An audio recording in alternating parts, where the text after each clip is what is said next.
Damn. Hello everyone, welcome to None of the Above. I'm your host Sam Sholly, and today I am joined by a very special guest indeed, Peter Hitchens. Peter, thanks for agreeing to talk to me today. Don't get carried away. Okay. Do you think we're going to get a watered down Brexit?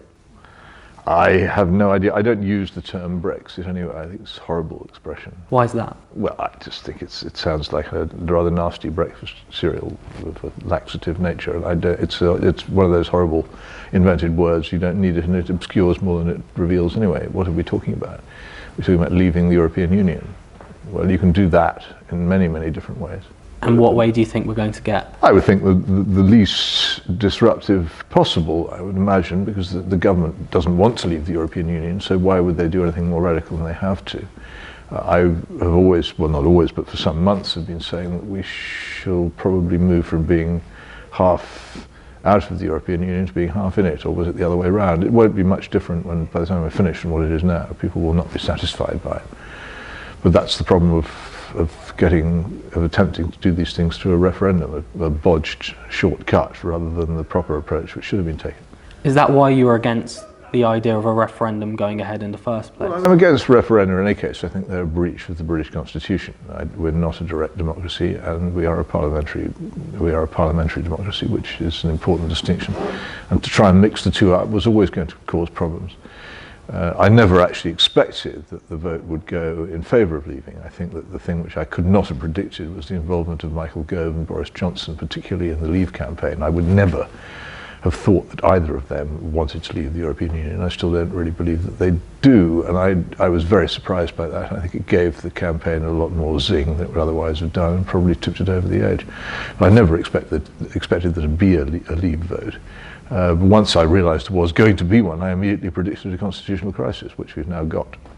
Did you predict that there would be many politicians who, following the result, would then suggest that we may not actually have to leave the European Union? Well, no, it's never going to be that stupid. I think that what was always possible was a second referendum, and actually to some extent it still is possible if things get into a really serious mess. Or what is more likely is a general election called at some stage to validate whatever the government comes up with, which would be a sort of second referendum, but made more complicated by the fact that people would be voting according to party loyalty again, which they didn't during the referendum. But what I think is evident is that it's perfectly possible for a political system which contains a lot of pro-European Union people in the legal system, the civil service, the BBC, the diplomatic service, anywhere you care to look, that they can frustrate the intentions of those who want to leave entirely. And there is a very major justification for them doing so, which is access to the single market, which is going to be quite hard to manage without, particularly for the City of London, which is one of the few parts of our economy that works. So that is probably going to be used as a way of keeping us, at least in the European Economic Area, and so in many ways still under the jurisdiction of the EU in a lot of areas where many of the people who voted to leave don't want us to be.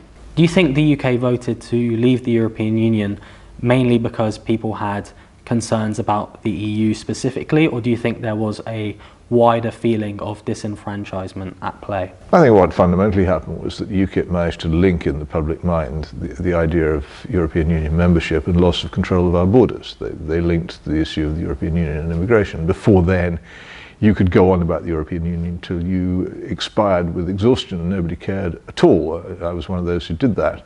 I didn't quite die of it, but in the end I thought that maybe I will bore myself to death going on about this subject because people don't care. But once Nigel Farage linked it to immigration and control of borders, it became a live issue. That's what swung the vote beyond all doubt. Why do you think that was?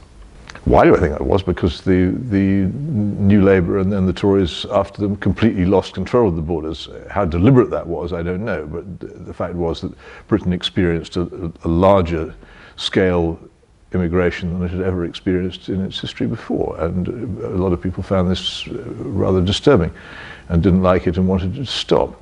And given the opportunity to say stop, they took it. Let's talk about God. Do you think you can be moral without believing in God? Of course you can. And would it be fair to say you think reason can only take you so far? Well, it's an absolute observable fact that reason can't take you any further than agnosticism. Any other belief, whether it be atheism or religious belief, has to involve faith. You have to take a decision as to which you prefer. In that case, where do you draw the line in terms of what you do and don't place faith in from that point forward?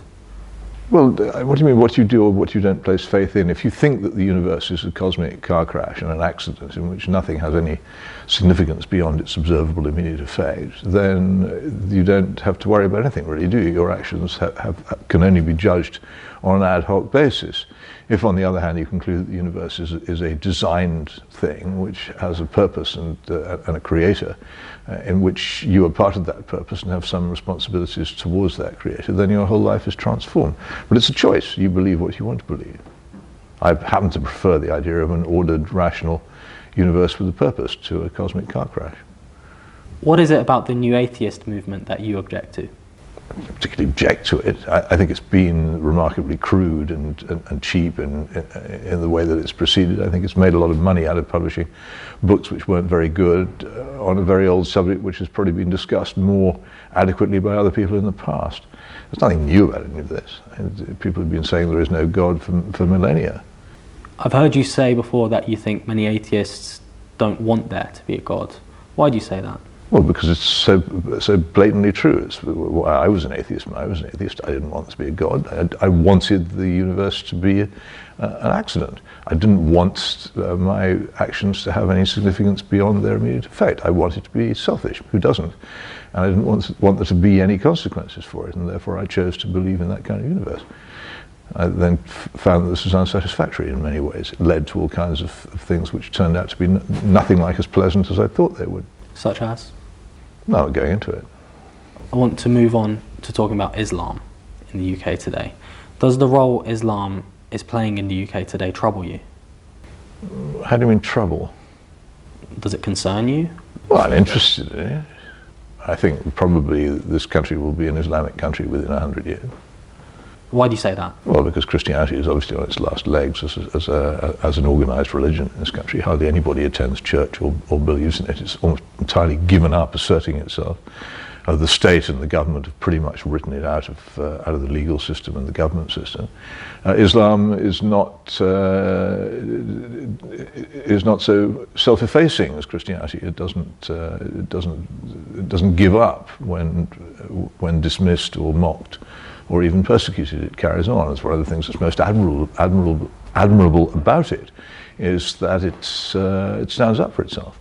And there are a very large number of Muslims in this country in terms of, if you compare them with the number of Christians, a growing number of Muslims in this country, and their strong belief and their determination to continue to believe in what they believe seem to me to be likely to make them not a majority, but the most influential religious force in this country. And I think there will be a religious revival in the Western world when the great false gods of economic growth turn out to be as false as they are, and when we face the real consequences in our lives of globalization and the much, much harder lives we have to live as a result of that. I think there will be a religious revival. And I think Islam is very well placed to take advantage of it, whereas Christianity is not.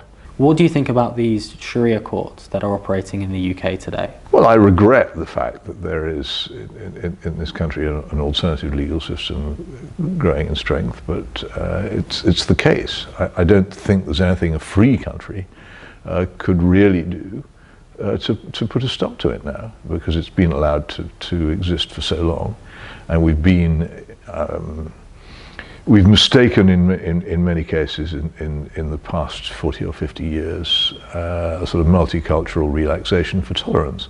And as a result, we've created in this country quite large solitudes with their backs turned on the rest of the country, who live a different life from us. It's happened now. And so I don't think there's any civilized way to do anything about it. So we have to accept it. So you wouldn't be in favour of banning them? I'm not in favour of banning practically anything. I'm in favour of the criminal law banning certain acts, but banning people from thinking or saying or believing things seems to me to be repulsive. What about the wearing of the burqa in public places? Well, it seems to me that that's a matter of the person who wants to wear it. It's none of my business what other people wear. I think you can make a case for having laws saying people must wear something, and not wander around with their private parts showing. I think that you could probably find a strong consensus for a law on that. But telling people what specifically they must wear is an invasion of personal liberty. And it's not the kind of thing a free country can do. Well, what's the philosophical difference between saying someone can't wear a burqa and saying someone has to put clothes on when they walk the streets? Well, I think you can see it, can't you? I mean, the covering of parts of the body which are generally deemed private is one on which I think everybody would, almost everybody, apart from that man who goes around with nothing on, would agree. And a lot of people get upset by this. Almost the majority, probably almost everybody, gets upset by the sight of people wandering around naked, showing their private parts. So asking them to cover them up is consensual and reasonable for the law to intervene on. But to start saying you can't wear that because we find it upsetting that you're wearing that doesn't seem to me to be the same order of argument. Do you think our civil liberties are being eroded in the name of fighting against radical Islam? Constantly. Any excuse. Basically, we have a government which is the Home Office goes back to some department of the Tudor monarchy. It's fundamentally, it would like to have total power over everybody all the time. It would love us to all carry identity cards and be registered and be told what to do. And there are people in it who see this as their life's purpose. And what they used to do was whisper in the ears of ministers who would say, "Oh, get lost, don't be silly." But nowadays we have ministers of a lower quality who are much more inclined to follow populist trends and who actually believe that they will make themselves look important and sensible by demanding restrictions on the liberty of all because of an alleged threat, and that's how they proceed. They've destroyed a huge amount of liberty over the past 20 or 30 years by taking this line. And there's a constant, any governments are like, in some ways are like weeds, unless you constantly keep them in check and pull them up and limit their growth, they will take over everything, and this is what happens. And this particular current pretext is of course very effective because people see this supposed menace.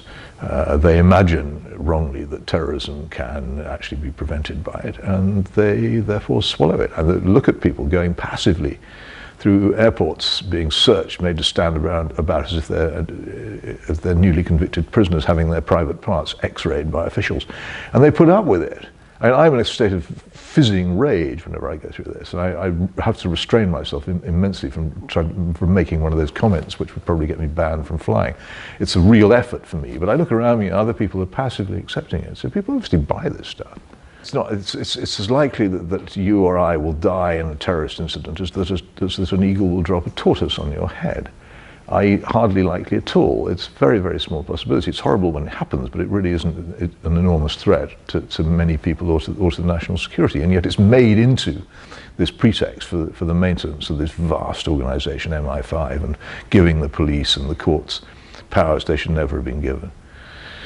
So why do you think people are so willing to accept these measures? I wish I knew.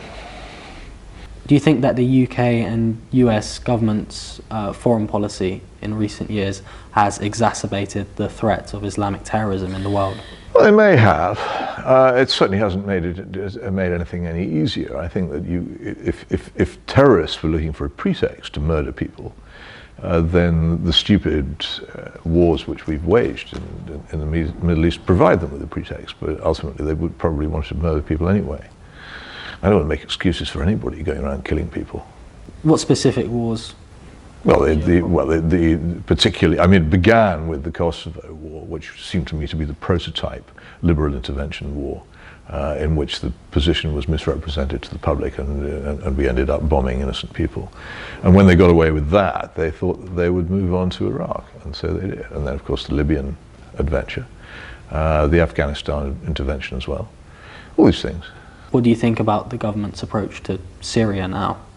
I think it can only be explained by the fact that we're so heavily in debt, and it seems to me to be driven very much by a desire to please, shall I put this as mildly as possible, to please the Saudi Arabian government. I can't think there's no other rational explanation for overthrowing a civil society in Syria and destroying an entire society, which is what we've assisted at. to please the Saudi Arabian government. Could you elaborate on that? Not really, no. I mean, you just look at the British government. The British government buys an awful lot of oil from the Saudi Arabian government. I imagine that we borrow quite a lot of the money that we borrow from that part of the world as well, and we sell them an awful lot of not very good military equipment as well, which they're kind enough to buy from us. So it does suggest, perhaps, that the relationship is unhealthily close. Do you think that Islam needs a reformation? And if so, do you think that that's possible? It's not my business, and I don't think it's possible. How would you reform it? It doesn't have apart from parts of Shia Islam, which is slightly hierarchical, it doesn't have a structure susceptible to a reformation. Who would actually give into it? Where would the counter-reformation come from? Who would be doing the arguing? It's too disparate. It doesn't have a centre of authority like the Vatican. So I can't quite see how it could undergo a reformation. One final bonus question, if you like. When you were interviewed by Owen Jones, you told him that he would hate it when his utopia arrives. What, to your mind, does Owen Jones's utopia look like? Dear, how long have you got? I mean, it looks like the triumph of equality and diversity, really, when everything is ultimately as politically correct as you could possibly get. And also it looks like economic and social egalitarianism, when equality of outcome is the main purpose of almost all government activity. And what's the downside of that? Well, the downside of it, in the two things that I just mentioned, would be that huge numbers of people would not be able to say what they thought. And ultimately to do what they wanted, and also an already highly damaged economy would be crushed into almost total failure. And egalitarianism, especially state-enforced egalitarianism, invariably leads to the most profound inequality of all, because those who impose it always find ways of avoiding it for themselves. I lived in the Soviet Union in the dying years of it. I actually, by a wonderful mischance on their part and stroke of good luck on mine, I ended up living in an elite nomenclatura apartment in central Moscow next to the Brezhnev and Andropov families, and I saw the levels of privilege that the Soviet elite had, which are probably rather greater in terms of comparison with the common people than the privileges of the rich as they then were in the West. And this was a society in which everybody was technically equal. So I have a pretty low opinion of politically imposed equality. Peter, thank you. My pleasure.